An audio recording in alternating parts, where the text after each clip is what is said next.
thinking about leaving this morning. They were my grandmothers. One was Nana, and one was Mama. And Nana was my daddy's mother, all 125 pounds of her. Soaking wet. And then Mama was my mother's mother. And so it was really interesting. Nana, they both were domestics. They both were domestic workers. And so Nana worked for women, and I think about that a lot, or worked in households that are like how you all are today. Does that make sense? Does that make sense?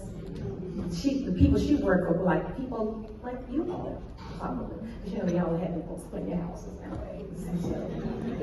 And then Mama worked for Jewish people that, you know, driveways were always built in for gated communities. And so I watched them, and I was taking little videos the whole time. I didn't know it as a child, but as I became an adult, those videos would flash back.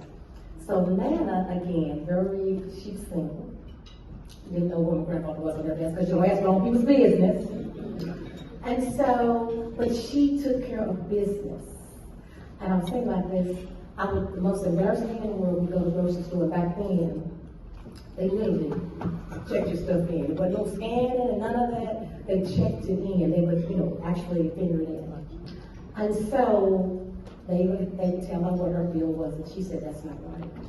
And they said, "Yes," she said, "That's not right. You're gonna have to remit that, baby." And I just want to be in a full cry.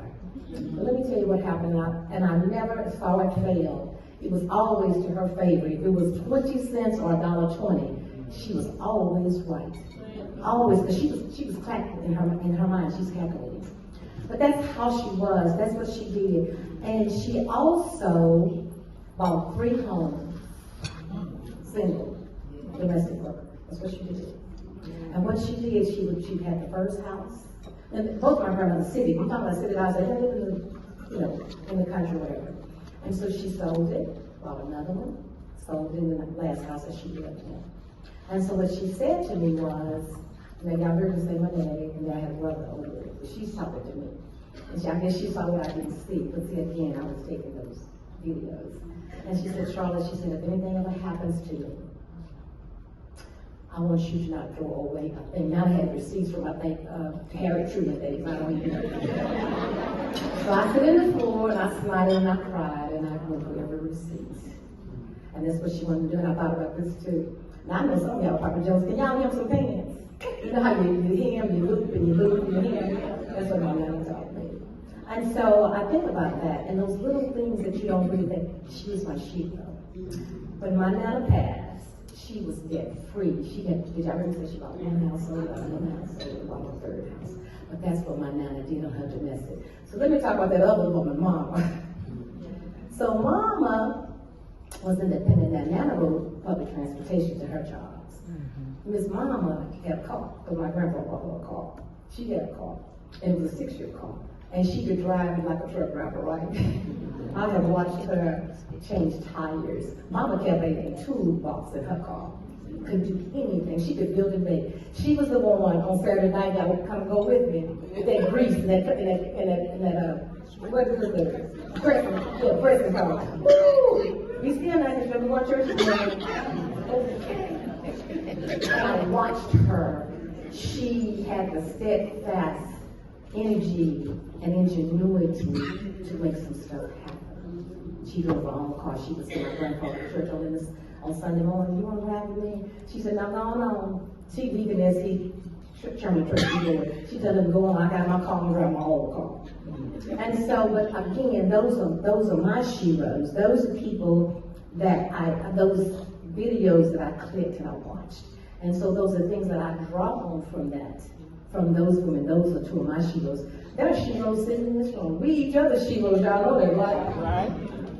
The Southwestern region is steeped in history with a wall legacy of past national presidents. Dorothy Nelson Hornbuckle from South Chapter was our very first in this region. That's the top of my tongue. I'm like, sure, I know y'all know that reason why. All right, and then the other one, we have the grace and the honor to have her with us today, and that is Lillian Faye Parker from Chapter.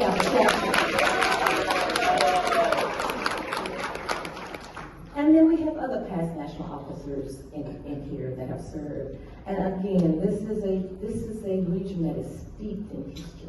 I talk about y'all everywhere I go. They probably sound so sick. But I'm going to talk about where I grew up, and what I understand, and how it looks for that to happen. The foundation of the past and the future, she rose. I have an alert warning for you. And as you see it, and you think about it, I have an alert warning. You're going to need some shades. You're going to need some shades because the future of this organization and the future of this region, and this region carries the national organization, y'all know that, right? Maybe you want to step up on my own prayer.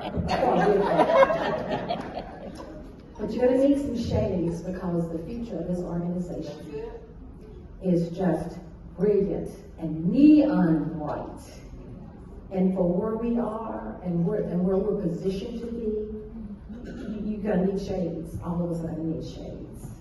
As only we can do as members of this organization. Don't be afraid to give up the good to go for the great, John D. Rockefeller said. Don't be afraid to give up the good to go for the great, John D. Rockefeller said. We are good, but we are greater in action and purpose as we move toward our centennial anniversary in 2029. I am proud, extremely proud, to be a Black woman, a Pearl Life member of this esteemed organization. I always call them sorority, incorporated. And in the words of Maya Angelou, I wouldn't take nothing from a journey. Would not take nothing from a journey. Blessed are those who plant trees